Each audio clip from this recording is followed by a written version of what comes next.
Hey guys, what's up? This is Diego here at Cinemageddon Reviews. I'm here today because I'm very excited to see the upcoming movie Avatar: The Way of Water. It's one of my most anticipated movies of the year. It comes out December 16th, which is the day before my birthday, and you can bet me and my girlfriend are going to be seeing it opening weekend. So in that spirit of excitement, I decided it would be a good idea if I could go back and review the original film from 2009. So without further ado, let's talk about James Cameron's Avatar. And just before we get started, this review is going to contain spoilers. You have been warned. Okay. Here we go. So I'm sure by now you guys know what this movie is about. Even the folks who haven't seen it have a basic idea of how this movie plays out, but I feel like this is an important thing to cover, so let me summarize it real quick. Jake Sully is a disabled former Marine called back into service and deployed in his late twin brother's stead to the forest moon of Pandora, where he takes control of a genetically engineered body called an avatar, so that he can infiltrate a tribe of indigenous beings called the Na'vi.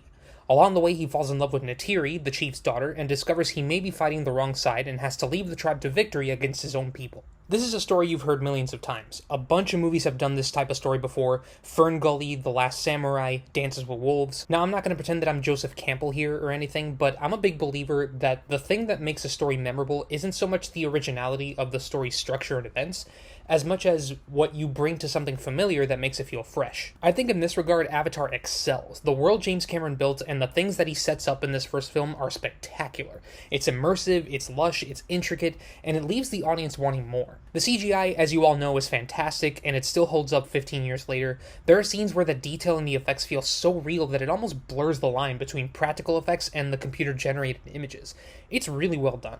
The visuals and the designs of the creatures and the rainforest are also a standout in their own right. These environments are stunning. Some of my favorite scenes in the movie are when Jake and Neytiri are wandering through the forest at night, and you get to see the bioluminescence of all the plants and some of the creatures. And as far as the Na'vi, I actually enjoyed learning about them too. Their culture is really well developed in this movie, and it's fascinating to learn about their backstory and their belief system. Even the design of the army's equipment and the gunships, the costume design and the weapons they use, it's some really cool stuff. Overall, this is some of the best production design and CGI I've ever seen in a movie, and it's actually a big reason that I'm excited to see the sequel. As far as the avatars, I think the concept of transferring your conscience into another body isn't anything too original. Movies like The Matrix have kind of already done this before, but the twist behind it is unique enough here that it doesn't distract you too much from the story. However, I am curious how the sequel's going to make use of this aspect of the world, since at the end of this movie, Jake permanently transfers himself into his avatar body. Now, a lot of people like to criticize Avatar because the plot in it is a little basic,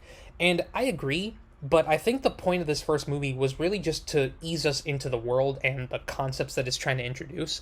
And I think in order to do that, the story kind of has to be a little basic and a little familiar, just so that we don't get too confused by it. We've seen this done before in other movies like Creed, which was similar to Rocky, or The Force Awakens, which was similar to A New Hope.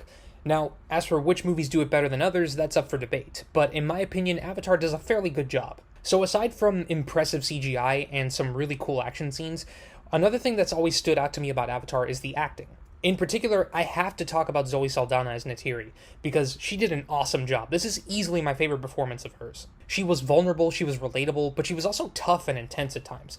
I think a lot of people will agree that despite Jake being the protagonist of the movie, it was Neytiri that was the standout. There's actually one thing that never disappoints about James Cameron movies. He's great at writing strong female characters, and in Avatar, it's no different. Sam Worthington is serviceable. He's fine for what this movie needs. A lot of people have said that he's cliche and that his dialogue is a little cringy, and it's not the best, but it's not as bad as people make it out to be. I will say that for Avatar: The Way of Water, I am more optimistic about what his performance is going to be like. He has come a long way as an actor, and after this movie is where he really started to improve, so I think he's going to do a much better job. Another really good performance in Avatar was from Sigourney Weaver. Now, if you've seen any of her movies, you know that she never disappoints. But I think that, like Neytiri, this was another one of the standouts of the movie. The character she plays, Grace Augustine, is very much haunted by the things the army has done to the Na'vi. You can tell she genuinely cares about the people, and you can see it. And I'm not just talking about her dialogue or the things she does, but also subtle things like her body language and her facial expressions.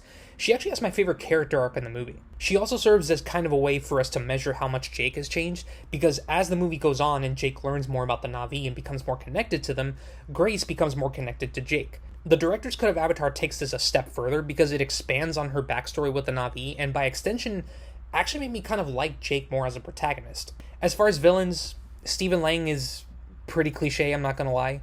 He's your classic no BS general who has some sort of facial deformity and just wants to get shit done. Okay. I honestly just wish that we had gotten more backstory besides his military experience. Maybe establish some sort of personal reason for him to wage war with the Na'vi. I feel like for him, the second half of the movie would have been much better if there was some sort of personal vendetta for him against the Na'vi. Now, I can't go any further in this review because there is an unavoidable elephant in the room that I need to address, and that is, this is a white savior movie. What I mean is, this is one of those movies like Dances with Wolves, The Last Samurai, etc., where you have this group of indigenous people who are being attacked by a powerful imperialist group, usually white people, whose only hope for survival is a white guy who was originally one of their enemies.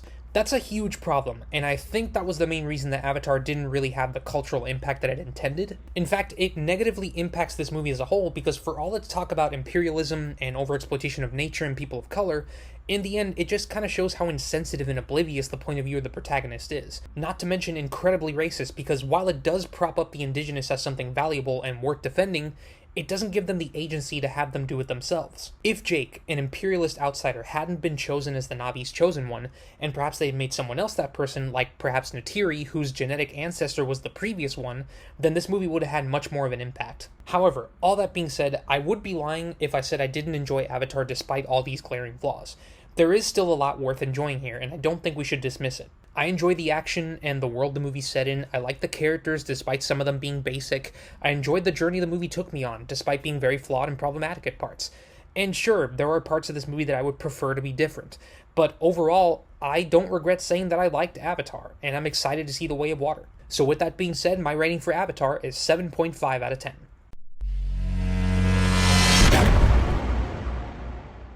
This isn't a perfect movie. It's very flawed, but I think a sequel, if done right, could help us appreciate the original more. So I am excited to see the sequel, but I'm also kind of hoping that it does things a little bit differently. If not, at least we have that Flight of Passage ride at Disney World, which is pretty cool. It's actually my favorite Disney ride.